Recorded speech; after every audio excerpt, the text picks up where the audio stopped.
Ini kemana mulai? Video, Pak. Ore. Bismillahirrahmanirrahim. Assalamualaikum warahmatullahi wabarakatuh.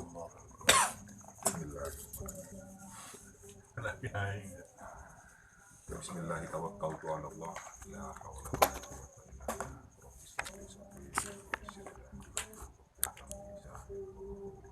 illa billah. Amma ba'du. Bapak-bapak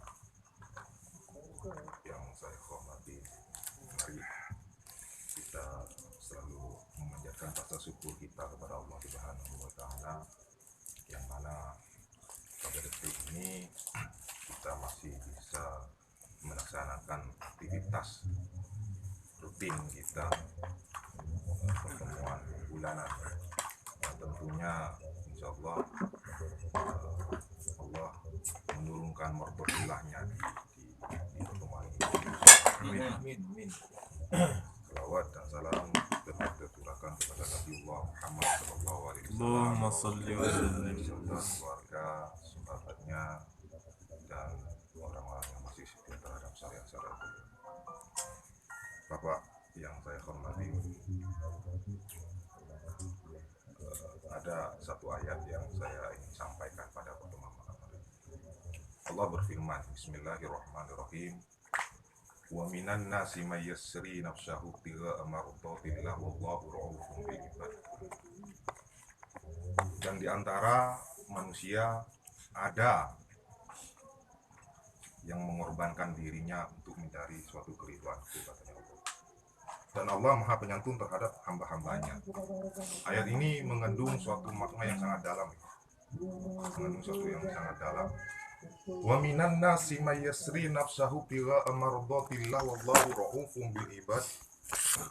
Berarti ada sebagian manusia yang ingin berkorban, yang ingin mengorbankan dirinya untuk mencari suatu keriduanku.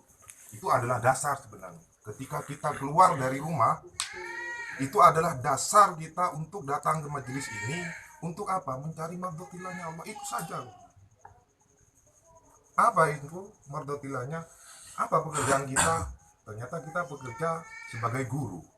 Maka harus, saya berpesan di sini, maka harus ada setelah acara ini dialog 1 minggu ke depan bagaimana, 1 bulan ke depan bagaimana evaluasi terhadap pembelajaran di sekolah.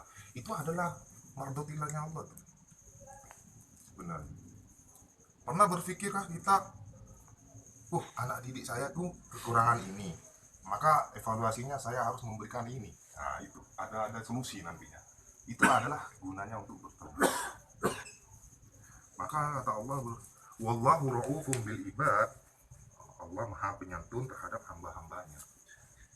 Ini asbabun nuzulnya ayat ini, bahwasanya Sobi Ar-Rumi hijrah terakhir, dia berangkat dengan rasa semangat untuk bertemu dengan Rasulullah. Pada di perjalanan, Sobi Ar-Rumi ini dicegat oleh orang-orang kafir. Kemudian Sobi Ar-Rumi tidak gentar sedikit. Dia mempercepat langkahnya untuk bertemu dengan orang-orang kafir dan mengatakan, wahai orang-orang kafir, laknatullah, jika engkau menghalangi saya untuk bertemu dengan Nabi Muhammad, maka detik ini panah saya ketika saya lepas akan mengenai kepala sampean, akan mengenai tubuhnya sampean. Karena dasarnya orang-orang kafir Quraisy itu adalah harta, maka gemetarlah mereka sehingga diperbolehkanlah untuk hijrah menemui Rasulullah. Maka turunnya ayat ini berkenaan dengan surah. Nah, sama halnya pada malam hari ini, kita ketika keluar ada banyak sih pekerjaan kita. Banyak pekerjaan kita yang menghalangi kita. Bahkan ada yang sudah berjanji dengan orang, bahkan dapat menelurkan harta, misalnya sebagian seperti Pak Saiful tadi yang berusuk, itu kan sudah di depan mata sebenarnya. Tetapi Pak Saiful itu karena ada rasa kecintaannya terhadap anak didik, enggak, dia datang untuk dalam pertemuan malam hari ini. dalam rangka apa? Mempersatukan, mengevaluasi itu harapan itu. Kemudian dilanjutkan kepada surat 61 ya. 61 surat 61 kelanjutan ayat ini. Surat 61 ayatnya ayat 8. Dalam rangka apa sih Sobi Ar-Rumi ini, ayat ini menerangkan cerita Sobi Ar-Rumi itu dalam rangka membangun soft. Innallah yuhibbul ladina yuqatiluna fi sabilihi sofwan. Ayo kita bangun softnya ini. Kita pererat lagi yang tadinya erat, kita tambahkan eratnya itu. Kita tambahkan eratnya itu sehingga terjalin komunikasi yang baik. Gitu.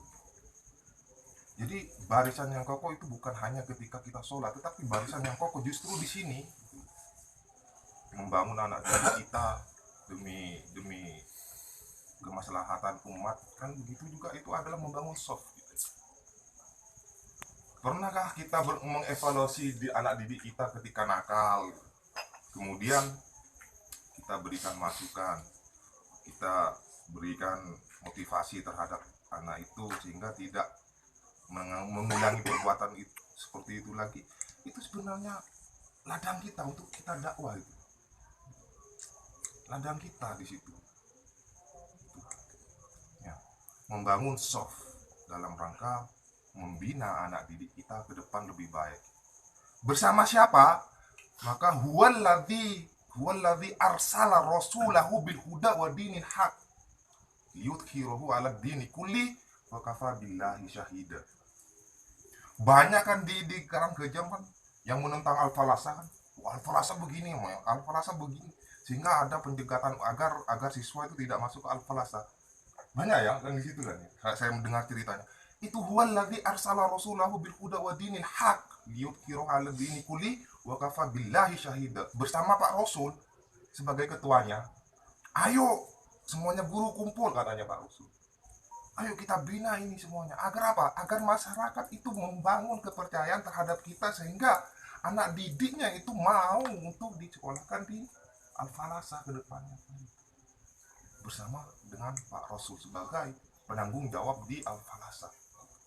Jadi baik buruknya sekolah Al-Falasah, baik dari siswanya, gurunya, itu bergantung kepada penanggung jawab di Al-Falasah siapa, itu Pak Rasul. Dari itu mari kita bangun suatu semangat ke depan untuk memajukan Al-Falasah ini dengan apa ya? Dengan semangat tentunya. Apapun yang terjadi, ruh kita, karena ruh kita itu adalah mengajar, maka ruh kita itu ada di Al-Falasah. Maka tinggalkan semuanya itu, tinggalkan yang tadinya menghalangi kita untuk bersama-sama memajukan Al-Falasah ke depan gitu. Bersama dengan Pak Rasul. Tak mungkin dia Pak Rasul itu berdiri sendiri tanpa bantuan dari teman-teman, tanpa dari warga Al-Falasah, termasuk siswanya. Itu sekelumit dari saya, kurang lebihnya saya mohon maaf. Hak itu datangnya dari Allah, al-fakir itu datangnya dari saya mohon maaf. Wabillahi taufiq wal hidayah. Wassalamualaikum warahmatullahi wabarakatuh. Waalaikumsalam.